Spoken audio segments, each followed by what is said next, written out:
You're concerned about your job or project, or concerned about your health, have questions on certain rituals that you may be following for ages, or planning your home. There are many such day-to-day questions or challenges or issues that you may be encountering. How can astrology help you? Namaskaraha, welcome to Astrologically Answered series in my channel JyotishShastram or Astro Science in English, where I will be bringing awareness on how astrology can be an answer for your day-to-day challenges. I have covered around 7 topics till now in this series. In this video, will you get promoted? I have given an idea on how astrology uses the various indicators in your horoscope and can guide you in providing an appropriate time for promotion. I have covered a couple of scenarios as examples and even case studies to show you how you can lean on astrology for answers. There are many combinations in the horoscope that need to be checked. The horoscope in totality is looked at, which will give me an idea of the kind of individual you are. Goal-oriented or hardworking, complacent or has unusually high expectations, will get easily disappointed or lacks confidence. Then the house of profession, 10th house is checked. How is your profession? Do you frequently face disputes in your profession? Are there any malefic influences to this house? Then the house of job, 6th house is checked. Do you tend to change many jobs? Are you a team player? Then the house of wealth, 2nd house is checked. Is it blessed with benefic grahas for the current time period so that it indicates increase in income? Rahu Kalam is such a popular concept followed for various occasions. Although we have heard our elders specify what shouldn't be done during Rahu Kalam, we may still have many questions around it as to what exactly is Rahu? Is it a planet or a graha? Where is it in the solar system? How does this affect time and why this specific graha's impact do we consider? In the video, should you consider Rahu Kalam, I have answered all these questions to satisfy your curiosity and to help you understand the gravity of our elders' statements. Let's start from the name. Rahu is a graha. It is not a tangible graha, as in it doesn't have a physical existence but a shadowy presence, and hence it is called a Chaya graha. In English, it is a lunar node or a dragon head. Moon's orbit touches the Sun's ecliptic plane at 2 points, North Node and South Node. North Node is called Rahu, South Node Ketu. Like I said, Rahu is a point in space, but it is considered a graha in Vedic astrology. It is not a planet, but it is a graha as it influences us. Out of 9 grahas, Rahu is one of the malefic grahas. The story about Rahu and Ketu from our Puranas is that in the next video, Krodhi Samvatsara, which is the name of our current Hindu year, I explain first what is a Samvatsara and how every year has a name in Hinduism. And the most fascinating part is that our astro scientists have given indicators on how each Samvatsara will be so that we can plan accordingly. On April 9, 2024, the new Samvatsara started, that is Krodhi Nama Samvatsara. This is 38th year in the 60-year time cycle. What does Krodhi Samvatsara indicate as per our scriptures?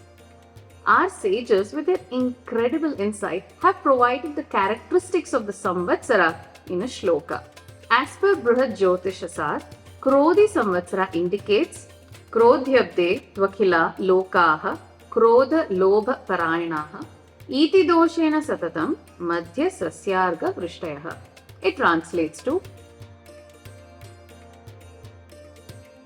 we know how Ugadi or Hindu New Year is celebrated in India, but do you know how it is celebrated by Hindus in Bali?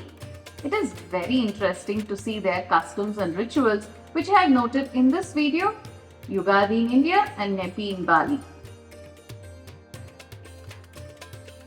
Ugadi being a New Year celebration in India, Bali treats it as a day of silence, Nyepi. It is a national holiday, but a unique holiday where Bali literally shuts down.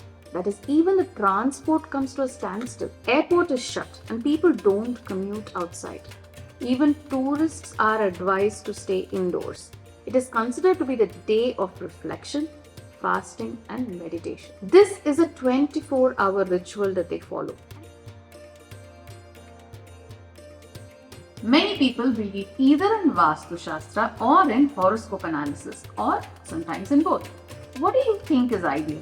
I have provided how Vaasthu Shastra is heavily dependent on your horoscope and how to use both these sciences to enhance harmony in your life. Various aspects of your life. Where does Vaasthu Shastra figure here? It's right here in the 4th house of your horoscope. Where there is land or immovable property or fields, gardens, farmhouses, one's own house, dwelling, residence, building, domestic environments, ancient dwelling monuments, Vaasthu Shastra comes into play. You can see that Vaasthu Shastra fits into one house in your horoscope, but you still have 11 more houses that are talking about your profession, education, finance, marriage, health, fortune, father, kids, and so on. Does this mean horoscope analysis is enough and you don't need to worry about Vaasthu Shastra? No, that's not what I mean. Let me explain. The next video is on what should you choose, job or business.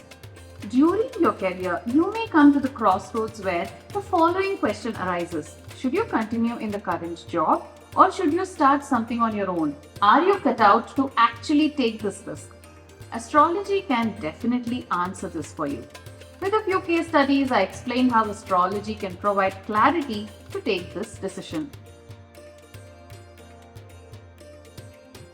How will you determine if your horoscope is job-oriented? 6th house represents job, service. 10th house represents profession. 2nd house represents wealth. And as always, Lagna is very important to analyze. So, Lagna, 2nd, 6th and 10th are analyzed if the person is job-oriented. For instance, 2nd house and 6th house are linked, then wealth from job is indicated. Similarly, if 2nd and 10th are linked, the wealth from profession is indicated. If 6th and 10th are linked, then your profession is from your job. Of course, looking at these houses, you can analyze if you're job-oriented, but if your job or profession is strong or not is a different question altogether. And how to enhance that through remedies can again be an entirely different situation to tackle. With these combinations, we can determine if the horoscope is job-oriented. Let's look at a few case studies. And coming to the latest video, if you're contemplating on buying a site, which direction should you choose? Does it matter if it is to build a house or if it is for investment purposes? I answer all the potential questions you may have on site purchase. You are now thinking of buying a site and believe in Vaasthu Shastra. Where should you start? From hearsay, you would have heard that directions are important in Vaasthu Shastra, and the common suggestion from your well-wishers would be to go for north or east facing site. This is where I would like to clarify. Is this correct to assume that only north or east facing site is the only one to go for? Are south and west directional sites not good? Let me clarify. This is a misconception that is largely and mostly misunderstood, that only north or east facing site is favorable. The direction that suits you is dependent on your horoscope. There are many remedies that astrology can offer. These remedies can be divided into two areas: external help and self-help. Gemstones that can enhance your energy, homas or pujas in temple, can provide the required help or necessary intervention for alleviating issues. These are through external means that you can reach out for help. Self-help in the form of mantra chanting, meditation, exercise, yoga, mudras can help through consistent practice. Your horoscope can guide you which homa or gemstone or specific mantra or mudra is required now to tackle the current situation. As I stated earlier, the series Astrologically Answered is intended to spread awareness on the capability and possibility of answering critical questions and provide remedies through Vedic astrology. If you have any such questions or challenges and are thinking, can astrology address these topics? Do let me know and I would be glad to answer.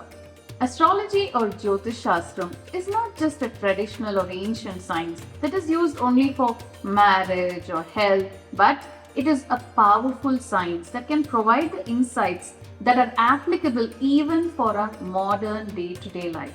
Hence, with awareness comes insight, and I want you to develop JyotishShastram insight to plan your life better. Dhanyavadaha.